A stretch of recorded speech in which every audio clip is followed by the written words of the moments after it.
दोस्तों नमस्कार। 4PM गुजरात पर आप सभी का बहुत बहुत स्वागत है। मैं हूं आपका दोस्त मयूर जानी।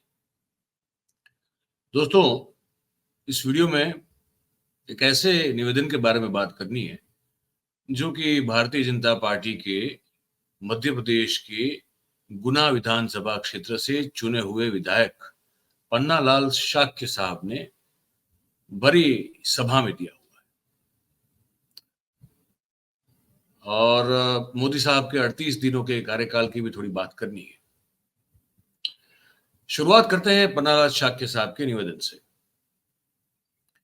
आप सभी को याद होगा कि सुप्रीम लीडर ने जो है बहुत पहले ये बोल दिया था कि क्या भला भले आदमी रोजगार रोजगार रोजगार का जो है वो गाना गाते रहते हो। भाई पकोड़ा तलना भी तो रोजगार है और देखो कितने लोग पकोड़े तल रहे हैं और क्या पैसे कमा रहे हैं पकोड़े तल के लोगों को खिला के। तो पढ़ लिख कर डिग्री लेकर सर्टिफिकेट लेकर उच्च शिक्षा प्राप्त करके अच्छी नौकरी मिले, ये ही रोजगार नहीं होता। ये सुप्रीम लीडर ने, अवतारी पुरुष ने पहले ही बोल दिया हुआ है। तो अब उनके जो भक्तजन, उनके चेले चपाटे अगर ये बोल दें तो आश्चर्य तो नहीं होना चाहिए। तो आश्चर्य तो नहीं है हमको, लेकिन फिर भी क्योंकि अब बोला कुछ ऐसा गया है जो आप तक पहुंचाना हमको लगता है कि जरूरी है, तो हम आपको पूरी बात बताएंगे। हुआ यूं है कि मध्य प्रदेश में गुना के जो गुना मत क्षेत्र है, कंस्टिट्यूंसी है, वहां के विधायक पन्नालाल शाक्य ने एक बयान दिया एक भरी सभा में, जो कि अब सोशल मीडिया पर जो है काफी वायरल हो चुका है।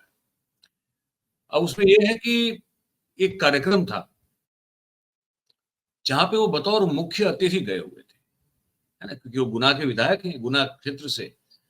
तो उनके क्षेत्र में, पन्नालाल शाक्य साहब के क्षेत्र में, प्रधानमंत्री कॉलेज ऑफ एक्सीलेंस का उद्घाटन था और वो उस उद्घाटन समारोह में पहुंचे थे और बताया जा रहा है कि वो मुख्य अतिथि के तौर पर वहां पे बुलाए गए थे।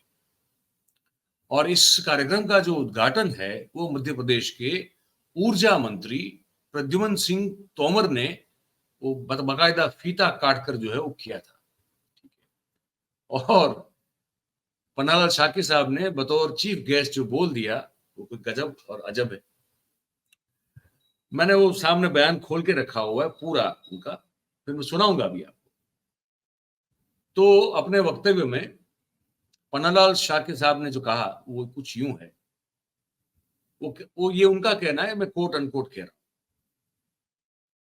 कि जो भी कहूंगा वो साइंस या गणित के फॉर्मूले से ही कहूंगा। हमें यह समझ लेना चाहिए कि ये शिक्षण संस्थाएं हैं, कोई कंप्रेशर हाउस नहीं है कि जिसमें हवा भरा और सर्टिफिकेट मिल गया। असल में तो शिक्षण संस्था ये वही होती है जहां ढाई अक्षर पढ़े सो पंडित होए वाली बात। इसके साथ ही एक समय में दुनिया के सबसे प्रसिद्ध यूनिवर्सिटी में शामिल बिहार और नालंदा, बिहार के नालंदा यूनिवर्सिटी का भी उन्होंने जिक्र किया और कई करते हुए मंत्री जी ने कहा कि इस विश्वविद्यालय में 12,000 विद्यार्थी थे और 1200 शिक्षक थे, लेकिन इस विश्वविद्यालय को महज 11 लोगों ने मिलकर चला दिया। उस समय ये 12,000 छात्र सोचते रह गए कि मैं अकेला क्या कर पाऊंगा, जिस वजह से देश का ज्ञान खत्म हो गया। अब ये मंत्री जी का ज्ञान है और मंत्री जी का लॉजिक है। तो फिर उन्होंने आगे अपना वक्तव्य बढ़ाते हुए कहा, पन्नालाल शाक्य साहब ने, कि कॉलेज की डिग्री से कुछ नहीं होता, लेकिन मोटरसाइकिल में पंचर बनाने की दुकान खोल लें तो हम आसानी से जीवन यापन कर सकते हैं। अब ध्यान से सुनिएगा। गुना मत क्षेत्र से जनता ने चुना हुआ जनप्रतिनिधि जो कि विधायक है, जो मध्य प्रदेश की विधानसभा में बैठता है, प्रदेश को लेकर जो नीतियां बनती है उसमें उसकी से होती है, वो एक्सीलेंसी जो प्रधानमंत्री कॉलेज ऑफ एक्सीलेंसी का उद्घाटन के लिए जाता है, वहां ये सलाह विद्यार्थियों को देता है कि पढ़ाई लिखाई से डिग्री विग्री से कुछ नहीं होता है। आप मोटरसाइकिल का पंचर ठीक करने की दुकान खोल लो, आपका जीवन यापन जो है वो ठीक से हो जाएगा। यहाँ हमको सवाल ये पूछने का मन होता है कि तो विधायक जी, आपने ये राजनीति क्यों चुनी? आप भी खोल लेते मोटरसाइकिल के पंक्चर बनाने की दुकान, पंचर शॉप। आप राजनीति में आने की आपको क्या जरूरत थी? जीवन यापन तो तभी भी हो जाता। मतलब ये किस सोच के लोग हैं ये? मैं पंचर बनाने का काम करने वाले लोगों को बहुत ही सम्मान से देखता हूं, वो भी एक रोजगार है, मैं मना नहीं करता, लेकिन ये सोच कैसी है? भाई आप किसी भी पंचर बनाने वाले को पूछिएगा कि क्या वो सच में यही काम करना चाहता था क्या? आपको मेजोरिटी में जो है जवाब ये मिलेगा कि नहीं, वो कुछ और करना चाहता था, लेकिन वो कर नहीं पाया, उससे हो नहीं पाया। संयोग, स्थिति, समय, वक्त, या तो उसकी खुद की एबिलिटी, क्षमता, कोई भी कारण हो सकता है। अपना फैमिली का बैकग्राउंड से लेकर कुछ भी हो सकता है। लेकिन क्या जो लोग आज देश में पंचर की शॉप खोल के बैठे हैं, क्या उन्होंने सपना देखा था छोटे जब थे तब बचपन में कि हम पंचर बनाएंगे, बड़े होके मैं पंचर बनाऊंगा महाराज, मैं साइकिल के टायर का पंचर बनाऊंगा, मैं मोटरसाइकिल के टायर का पंचर बनाऊंगा, मैं वो गाड़ी के टायर का, कार के टायर का पंचर बनाऊंगा, ट्रैक्टर का पंचर बनाऊंगा, ट्रक के टायर का पंचर बनाऊंगा। ये कोई जब छोटा होता है अपने बचपन में, चाहे वो गरीब हो या अमीर हो या मध्यम वर्ग का हो, वो बच्चा क्या ये कभी ख्वाब में सोचता है कि मैं बड़ा होकर पंचर बनाऊंगा? नहीं। वो करता है वो अलग बात है। अगर वो पंचर की शॉप खोल के बैठा है, उसके पीछे कारण बहुत अलग हो सकते हैं। उसका ये ख्वाब नहीं हो सकता कि मैं बड़ा होकर पंचर बनाऊंगा। और मंत्री जी जो पढ़ रहे हैं, प्रधानमंत्री कॉलेज ऑफ एक्सेलेंस का जो उद्घाटन करने के लिए गए हैं, वो कह रहे हैं कि आप ये सब छोड़िए डिग्री विग्री, आप पंचर बनाइए, उसकी शॉप खोल दीजिए। गजब है। आगे उन्होंने फिर ज्ञान पेला है,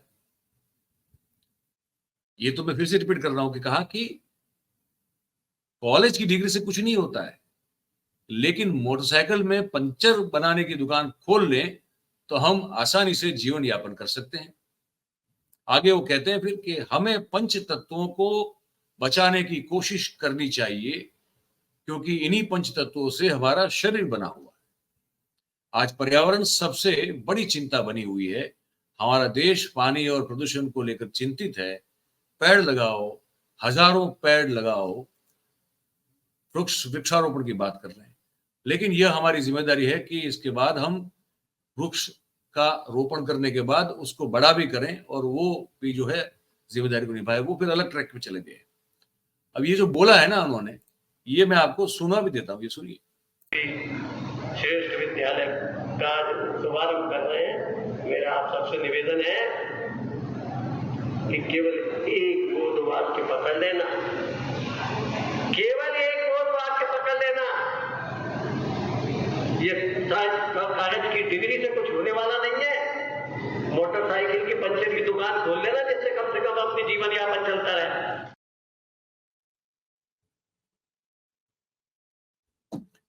तो अब इनसे क्या उम्मीद रखें हम लोग?